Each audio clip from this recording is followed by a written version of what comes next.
أعوذ بالله من الشيطان الرجيم بسم الله الرحمن الرحيم جس میں یہ خوبیاں ہیں وہ عورت جنتی ہے۔ کون سی عورت؟ جو ماہ رمضان کے روزے رکھتی ہے، نماز پڑھتی ہے، اپنے خامند کی خدمت کرتی ہے اور اپنی شرمگاہ کی حفاظت کرتی ہے۔ چار باتیں ذکر کی آپ نے۔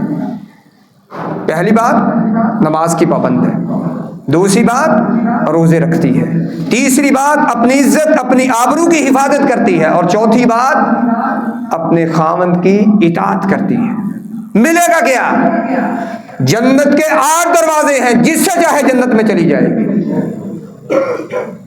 ایک شخص وہ سوال کرتا ہے، جی میں تو تہجد پڑھ لیتا ہوں، میری بیوی، یہ ماہ رمضان میں دیکھ لیں کیا ہوتا ہے، بیچاری بیویاں پہلے اٹھتی ہیں، مائیں پہلے اٹھتی ہیں، بہنیں پہلے اٹھتی ہیں، ہمارے لیے سحری تیار کرتی ہیں، ہم کوئی 15-20 آدھا گھنٹہ پہلے اٹھے، 15-20 منٹ پہلے اٹھے، ہم نے وضو کیا، 2 رکعتیں پڑھی، وہ بیچاری دیکھ رہی ہے کہ میں روٹی پکا رہی ہیں، یہ 2 رکعتیں بھی پڑھ رہا ہے۔ اجر سے بظاہر محروم ہے، نہیں محروم، صرف 5 نمازیں اپنے وقت پہ ادائیگی کر لیتی ہے، اپنی شرمگاہ کی حفاظت کر لیتی ہے، اپنے خامند کی عزت کر لیتی ہے، اور ماہ رمضان کے روزے رکھتے۔ 4 باتیں آپ صلی اللہ علیہ وسلم نے فرمائی۔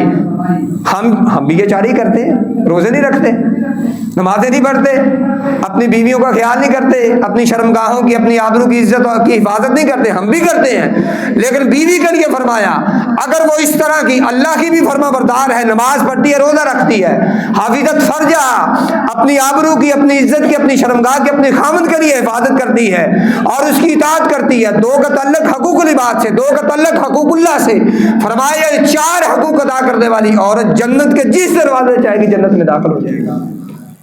کتنی بڑی فضیلت ہے۔ بظاہر تہجدیں بھی اس میں شامل نہیں ہیں، نفلی روزے بھی شامل نہیں ہیں اس میں۔